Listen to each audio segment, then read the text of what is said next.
आ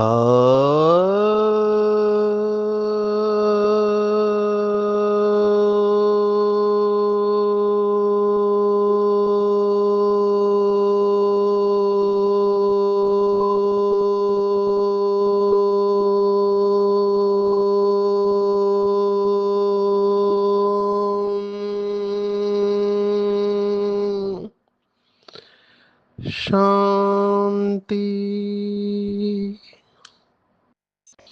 आज 18 फरवरी 2026 भारत में बुधवार है। Today is 18th February 2026 and it's Wednesday in Bharat. आज की मुरली का जादुई रहस्य स्वयं को प्रेरणा देने के लिए magical secrets of today's murli for motivating the self. आज की साकार मुरली बहुत गुह्य है, क्योंकि बाबा हमें वेद शास्त्रों का जो सार सुनाते हैं बहुत सिंपल भाषा में समझाते हैं। अभी जिन्होंने शास्त्र नहीं पढ़े हैं उन्हें बाबा की बातें बहुत साधारण लग सकती है, लेकिन जिन्होंने शास्त्र पढ़े हैं या मैनेजमेंट भी पढ़ा है, मनोविज्ञान पढ़ा है, तुरंत बाबा की बातें क्लिक होने लगती है। अभी ये जो साकार मुरली है, जो भाई बहनें कहते हैं अव्यक्त मुरली में बहुत गुह्य होती है, गहरी होती है, हम मानते हैं इस बात को। अव्यक्त मुरली एक ही सब्जेक्ट को लेकर बाबा महावाक्य सुनाते हैं, और साकार मुरली ये सागर की लहरों की तरह है, अलग अलग लहरें उठती रहती है। शायद यही कारण है कि मम्मा की वाणी भी हमको ज़्यादा अट्रैक्ट इसलिए करती है क्योंकि एक विषय को लेकर चलती है। एक साथ इतने सारे विषयों के ऊपर, सब्जेक्ट्स के ऊपर, पॉइंट्स के ऊपर ध्यान देना ये हर एक के बस की बात नहीं है। कुछ दिन पहले हमने 195 बहुरूपी सूक्ष्म शरीर की बात की थी, तो कई लोगों ने बहुत कुछ अच्छा फीडबैक दिया उसके बारे में। जो शास्त्र पढ़े हैं उनको ये बात तुरंत समझ में आ जाएंगी कि आज की मुरली ईशा उपनिषद के ऊपर है। बृहद अरण्यक उस उपनिषद के ऊपर है जिसमें शांति मंत्र आया हुआ है। ये बहुत बड़ा विज्ञान द्वापर के ऋषि मुनियों ने लिखा हुआ है, क्योंकि उनकी बुद्धि उस समय सतो प्रधान थी। तो आज की मुरली बिंदु के ऊपर है, पॉइंट। मैथमेटिक्स में, गणित में भी इस बिंदु को बहुत महत्व है। एक्चुअली ये जो नाम रूप से न्यारा की बात है वो यहीं पर आकर अटकती है, क्योंकि उनसे ये स्वीकार ही नहीं होता है कि किसी का बिंदु रूप हो के नाम रूप कैसे हो सकता है। तो बिंदु का भी रूप है बिंदु, और नाम है। तो ये शिव के ऊपर मुरली है। तो मैं पहले वो शास्त्र का श्लोक बताना चाहूँगा। आप में से जो बाबा के बच्चे शास्त्र पढ़े हैं या जिन्होंने भी भक्ति मार्ग में कुछ साधना की है, वो इस शांति मंत्र को अच्छी तरह से जानते हैं। पूरा जीरो के ऊपर है। मुझे याद है भारत का एक मूवी आया था, पूरब और पश्चिम, बॉलीवुड का मूवीज, उसमें इस जीरो का महत्व दिया हुआ है गाने में। जीरो दिया मेरे भारत ने, दुनिया को तब गिनती आई, तारों की भाषा भारत ने, देथा न दशंवल, कुछ ऐसे ही है संस्कृत। सॉरी, वो गीत के शब्द मुझे याद नहीं आ रहे हैं।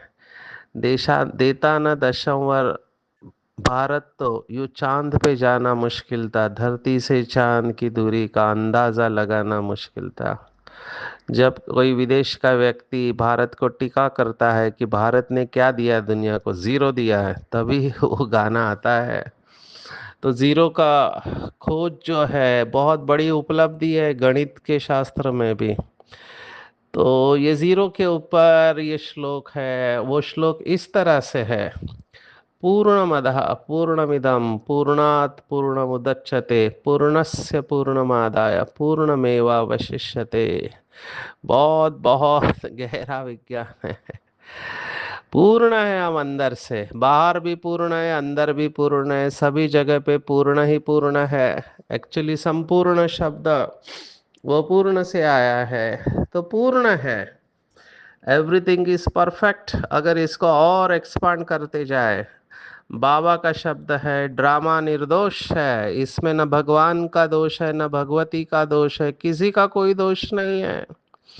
आज की मुरली परफेक्ट समझ में आएगी जब ये निर्दोष शब्द को हम समझेंगे, क्योंकि आज बाबा ने ये बात को भी अलग तरीके से कहा हुआ है, तो मुरली क्लिक होने लगती है।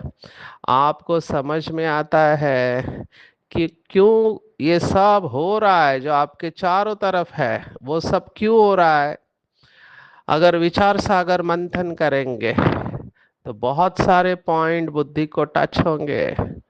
एक एक रत्न, आज बाबा ने कहा लाखों रुपयों का है एक एक रत्न। तो सभी बातों का समझ, एक्चुअली समझना भी नहीं है, समझ तो दिमाग के स्तर पर होती है, अनुभव होने लगता है। ये जो बिंदु की बात आज आई है मुरली में, ये बहुत गहरी बात है। हम इससे ज्यादा से ज्यादा समझने की कोशिश करेंगे। तो बाबा ने कहा बाप है बिंदु, और तुम बिंदु को बिंदु बन याद करेंगे तो साहूकार बन जाएंगे, माना भरपूर हो जाएंगे या पूर्ण हो जाएंगे। जैसे एक के साथ बिंदु लगाओ तो 10, फिर बिंदु लगाओ तो 100, और फिर बिंदु लगाओ तो 1000। आप ऐसे गिनती करते जाओ। देखो, बाबा जो पदम कहता है, पदमा पदम भाग्यशाली, तो पदम माना एक के ऊपर 15 जीरो। उस समय हमारा कैलकुलेशन कितना हुआ रहेगा। आजकल की भाषा में या अंग्रेजी भाषा मिलियन बिलियन ट्रिलियन ऐसे करके आगे जाती है, और पता नहीं क्या क्या जीलियन है। तो उस समय हमने शंख, पद्म, नील, खरवा, ऐसे बहुत सारे कैलकुलेशन हैं।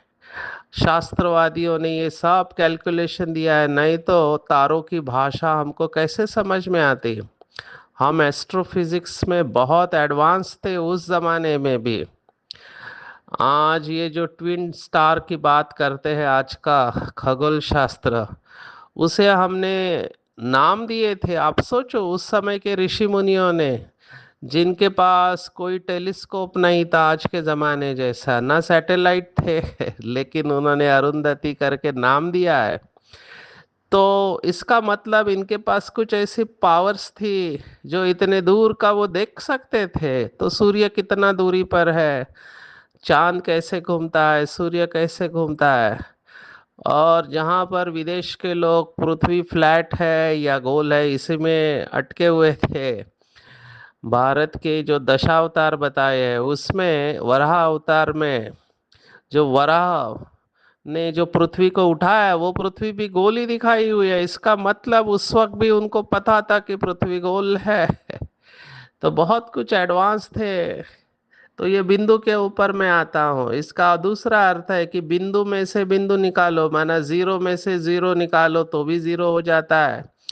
जीरो को जीरो मिलाओ तो भी जीरो हो जाता है। जीरो को जीरो से मल्टीप्लाई करो तो भी जीरो होता है, और जीरो को जीरो से डिवाइड करो तो भी जीरो हो जाता है।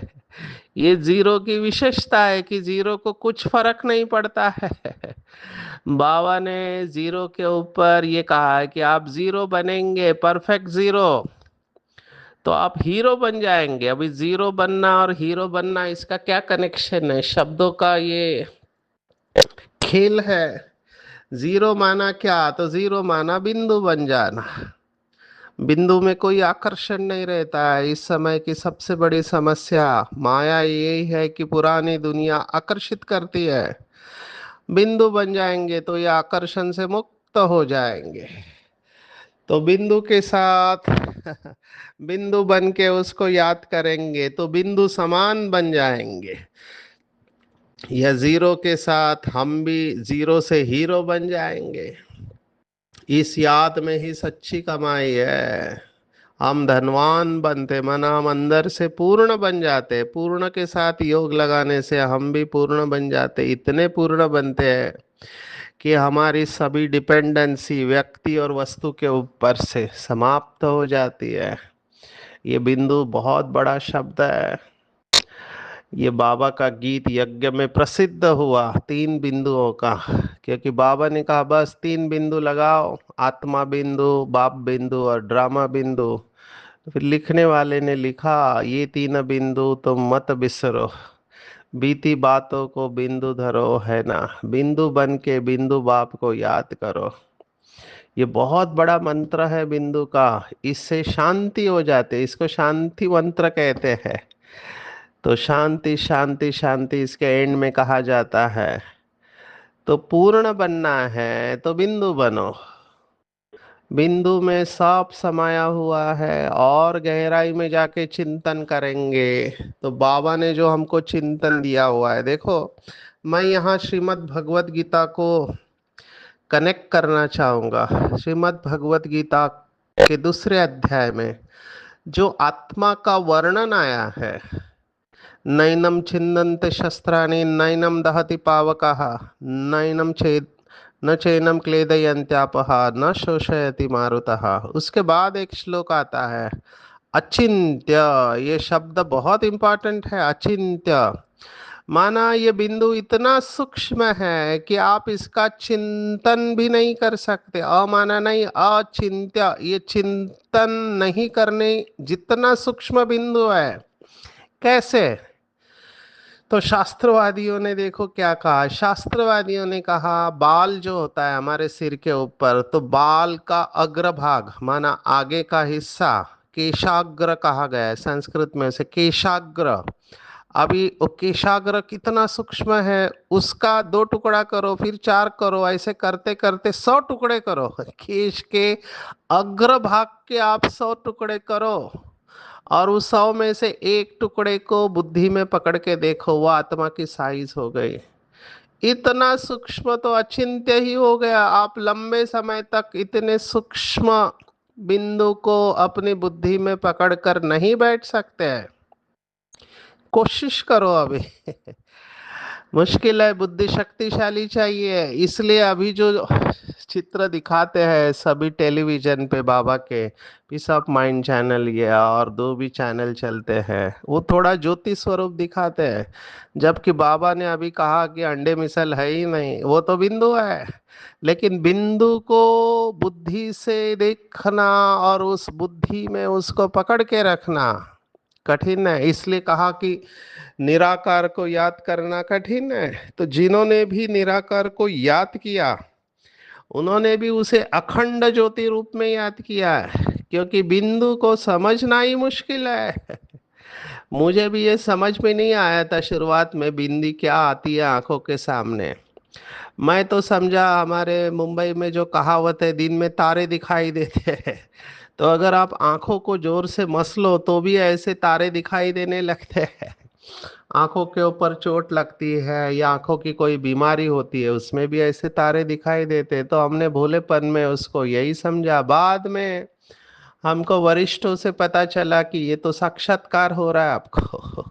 तो शुरुआत में समझ में ही नहीं आता ये बिंदी इतनी सूक्ष्म है। अभी बाबा हमको क्या कह रहे हैं, बच्चे ये सोचो कि एक बिंदी के अंदर 5000 साल का चक्र रोल कैसे लिखा हुआ होगा, कितना सूक्ष्म है। अभी ये लोग डीएनए के ऊपर रिसर्च करते हैं कि एक डीएनए में कितना डेटा रह सकता है। आपको आश्चर्य लगेगा, डीएनए के एक छोटे से टुकड़े में पूरे विश्व का डेटा रह जाएगा। इतना डेटा रखने की क्षमता है वो डीएनए के अंदर। आप सोचो, ये जितना हम गहराई में जाते हैं साइंस के, तो जितने भी साइंटिस्ट है जिन्होंने इसके ऊपर रिसर्च किया है, वो एक ऐसी स्टेज पर पहुंच जाते हैं जिसके बाद उनका माइंड जो है, मन है, वो ब्लैंक हो जाता है। माना उसके आगे वो सोच ही नहीं पाते हैं, सोच ही नहीं पाते, क्योंकि उसके आगे कुछ भी इन्हें जवाब दिखाई नहीं देता। इसलिए बहुत सारे साइंटिस्ट है, शास्त्रज्ञ है, ये आध्यात्मिक गुरु के पास जाते हैं। जैसे अल्बर्ट आइंस्टाइन, वो खुद आए थे भारत में जानने के लिए सत्य क्या है। एक ने तो कहा सत्य को हम जान ही नहीं सकते, उन्हें तो इक्वेशन दिया, और वो यज्ञ में, सॉरी, फिजिक्स के भौतिक शास्त्र में प्रसिद्ध हुआ, हाइसेनबर्ग इक्वेशन ऑफ अनसर्टेनिटी कहते हैं। उसने कहा हम जान ही नहीं सकते हैं। फिर अल्बर्ट आइंस्टाइन ने कहा ऐसे नहीं हो सकता, गॉड डजन प्ले डाइस। और अभी एप्स्टीन फाइल में जिसका नाम उठा है वो है स्टीफन हॉकिंग, जो गले के नीचे पैरालिसिस था। उसने कहा God not only place the dice but throws them in a place where we can't find it, that is black hole. उसने ब्लैक होल का थ्योरी बताया। पर फिर आइंस्टाइन ने कहा ऐसा नहीं हो सकता, there must be some hidden variable, कुछ तो ऐसा है जिसको हम नहीं जानते। और फिर एक साइंटिस्ट ने कहा it is the consciousness of observing scientist which is the hidden variable. देखो ये भाषा किसकी है, ये सब हार्डकोर साइंटिस्ट की भाषा है, जो आध्यात्मिक भाषा में बात कर रहे हैं। और लास्ट में वो इसी नतीजे पर पहुंचे हैं कि हमारी दृष्टि से ही सृष्टि बनती है। ये क्वांटम फिजिक्स, इस समय का भौतिक शास्त्र कह रहा है दृष्टि से ही सृष्टि। माना वो कण जो है वो है नहीं, लेकिन जैसे हमने उसको देखा गैमा रे डालने के बाद में, तो वो प्रत्यक्ष हो जाता है। तो साइंस घूम फिर के आध्यात्मिकता की तरफ ही आ रहा है। बाबा ने यही कहा है कि जितने भी आविष्कार साइंस ने किए हैं वो साइलेंस में किए हैं, क्योंकि साइलेंस में जाने के बाद शायद यही होता होगा कि कल्प पहले की स्मृति उनको जागृत हो जाते हैं। बहुत साइंटिस्ट को स्वप्न में कई सारी बातें टच हुई है। देखो बेंजीन करके एक रिंग है, तो वो साइंटिस्ट जिसने बेंजीन रिंग का आविष्कार किया, उसने सांप को देखा कि सांप सर्कल में बैठा हुआ है पूंछ डाल के, और वो उठते उसने ड्रॉ किया वो बेंजीन रिंग का स्ट्रक्चर। ऐसे बहुत सारे, इसको हम अंग्रेजी में एक शब्द इस्तेमाल करते हैं पैरासाइकोलॉजी में, परा मनोविज्ञान में, उसका नाम है अल्टर स्टेट ऑफ कॉन्शियसनेस। माना चेतना की उस अवस्था में चले जाते जहां पर बातें बाबा की भाषा में टचिंग कहेंगे, या अंग्रेजी में कहते हैं intuition, tuition from inside, that is intuition. आपकी बुद्धि में वो बात आ जाती है। जैसे आज जब मैंने ये मुरली पढ़ी, तो एक के ऊपर जीरो मैं सोचता गया, तो तुरंत ये पूर्ण मद का श्लोक मेरे आंखों के सामने आया। तो ये सब होने वाला है, हमारी कल्प पहले की स्मृति जागृत हो जाती है। अभी इसको प्रैक्टिकली कैसे यूज करेंगे? तो प्रैक्टिकली जो बाबा ने बड़ी बहनों को कहा था, देखो जो सेंटर चला रहे हैं, अब ये सेंटर चलाना भी मासी का काम नहीं है। इतने सारे सेंटर, इतने संस्कार की आत्माएं हम फील्ड में देखते हैं, सेवा के वक्त क्या क्या होते रहता है, साक्षी होके देखते रहते हैं, मैनेजमेंट हर स्थान पे। तो सेवा के वक्त संस्कार जो होते हैं वो बाहर आते हैं। तो हमको पता चलता है कौन कितना पानी में है। वैसे अकेले है तो अपने को मियाँ मिट्ठू समझ लेते हैं, मैं तो बहुत अच्छा योगी हूँ, लेकिन सेवा में, संगठन में जब एक दूसरे के साथ में आते हैं, संस्कारों का पेपर होता है, तब अवस्था का पता चलता है।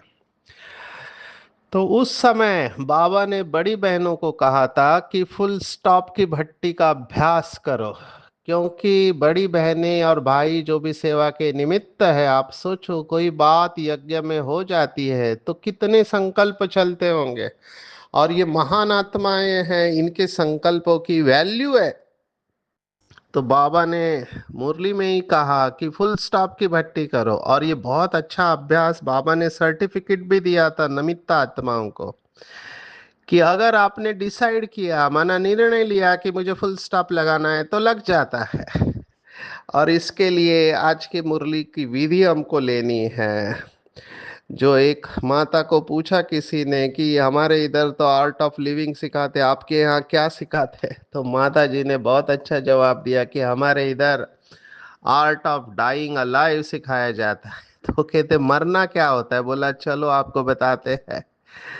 तो आध्यात्मिकता सिंपल भाषा में अगर आप मुझे पूछो तो है मरना, जिसको बाबा ने कहा जीते जी मरना। जो भी बाबा के बच्चे संस्कार परिवर्तन में जिनको मेहनत लगता है, वो इस मरने के ऊपर चिंतन करेंगे।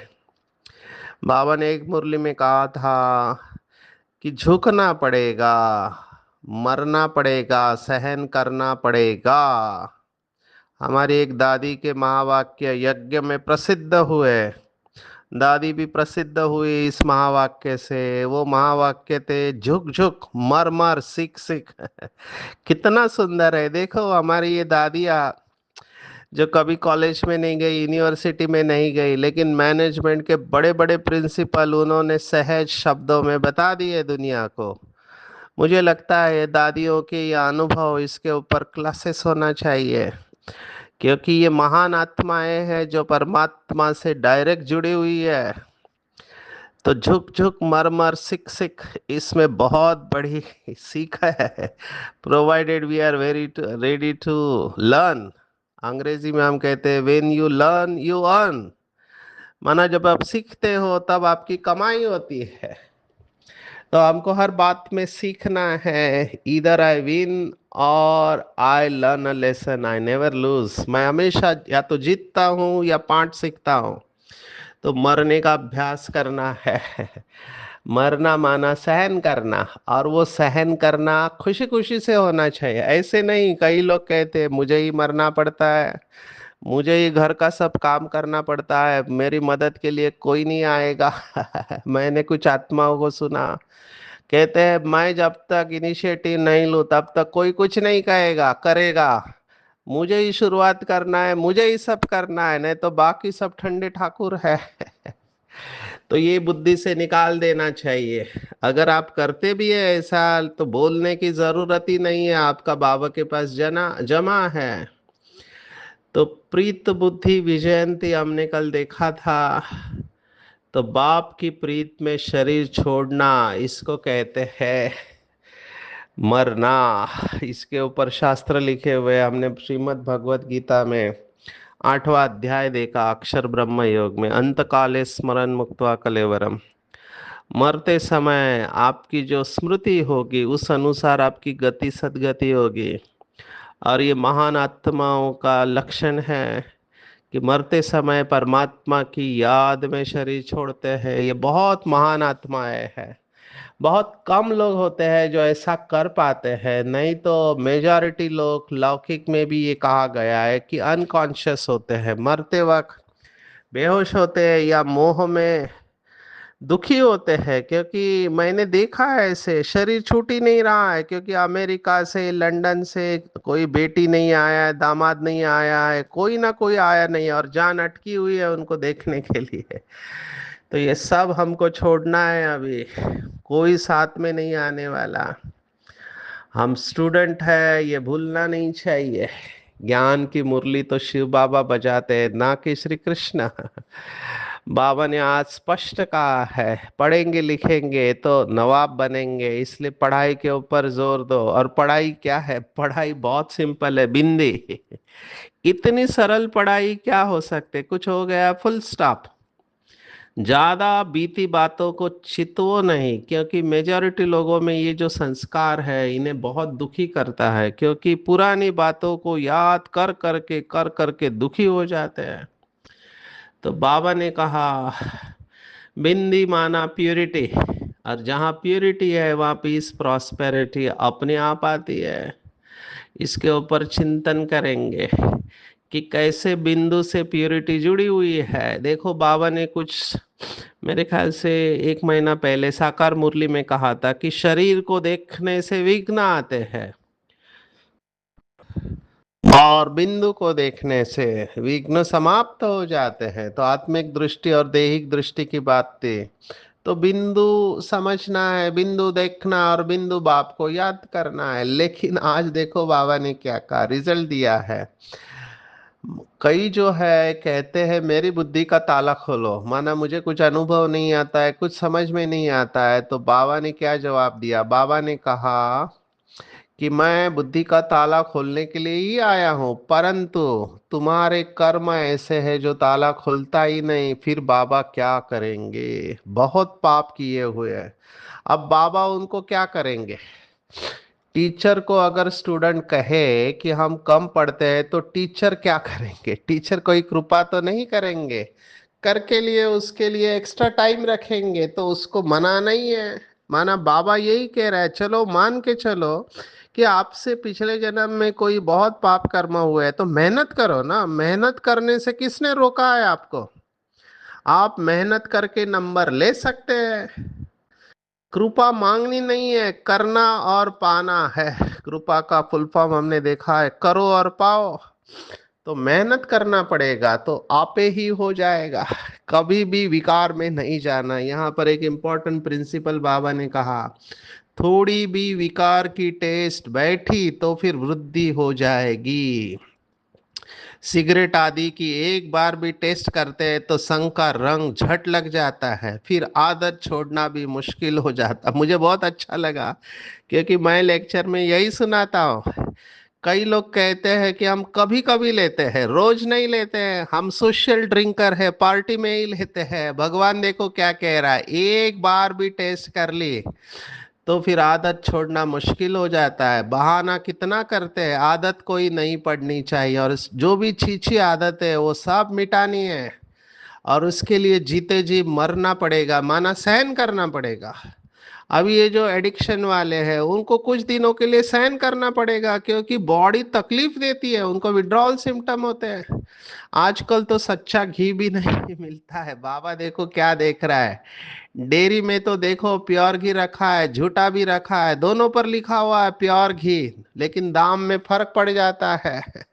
तो बाबा सब ये ऊपर से मिलावट का सामान देखता होगा। बाबा को सब पता रहता है, लेकिन बाबा साक्षी होके देखता रहता है। हमारा चेहरा फूल मुआफिक खिला हुआ हर्षित रहना चाहिए, नेचुरल ब्यूटी वहां होती है। उन आंखों को, उनको इन आंखों से कोई देख थोड़े ही सकते। साक्षात्कार होता है, परंतु साक्षात्कार से हूबहू चित्र नहीं बना सकेंगे। आज बाबा ने देखो द्रौपदी की भी बात कही और आज बहुत बड़ा राज खोला है। मैंने कहा क्यों गुह्य है। बाबा ने कहा द्रौपदी ने पुकारा है ना, उनको कोई 5 पति नहीं थे, वो तो पुकारती थी कि हमको दुशासन नंगन करते, इससे बचाओ। फिर 5 पति कैसे हो सकते हैं, ऐसी बात हो नहीं सकती। घड़ी घड़ी तुम बच्चों को नए नए पॉइंट्स मिलती रहती है, तो चेंज करना पड़े तो पवित्रता के ऊपर चिंतन करेंगे। बाप से गारंटी लेते हैं, सारी बात प्योरिटी की है। 3 सर्टिफिकेट हम सबको पता है, स्वयं से संतुष्ट, बाप से संतुष्ट और परिवार से संतुष्ट। इसके ऊपर भी बहुत मेहनत करना चाहिए। ये पूरी मुरली का सार बाबा ने आज के वरदान में दिया है। स्वयं से संतुष्ट के लिए श्रीमत की लकीर के अंदर रहो, दूसरों से संतुष्टता का चाहिए, रिगार्ड देने का रिकॉर्ड निरंतर चलता रहे, इसमें निष्काम रखो, रिगार्ड दो हर एक को। और बाप को संतुष्ट करने के लिए सच्चे बनो, सच्ची दिल पर साहब राजी। तो ये तीनों सर्टिफिकेट मिल जाएंगे। चित्र को न देख चैतन्य और चरित्र को देखते हैं, वही श्रेष्ठ चरित्रवान बनते हैं। जो आज हमारी बिंदु की पॉइंट है उसके साथ ये कनेक्टेड है।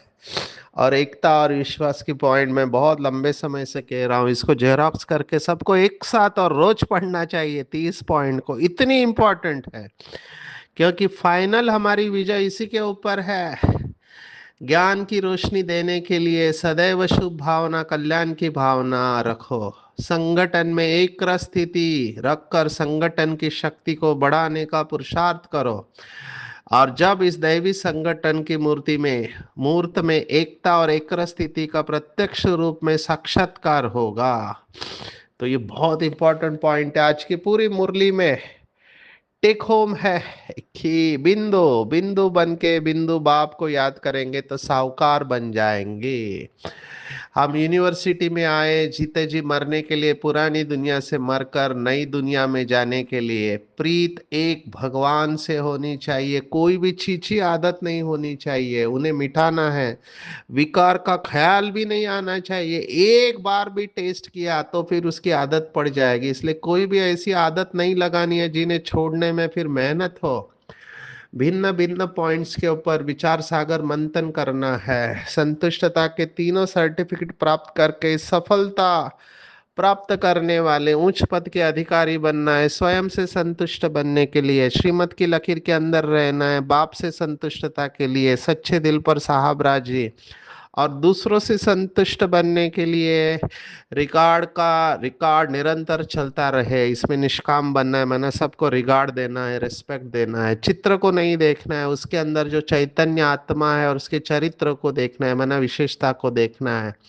सदैव शुभ भावना, शुभ कल्याण की भावना रखना है।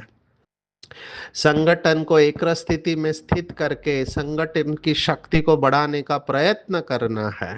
अच्छा, ओम शांति।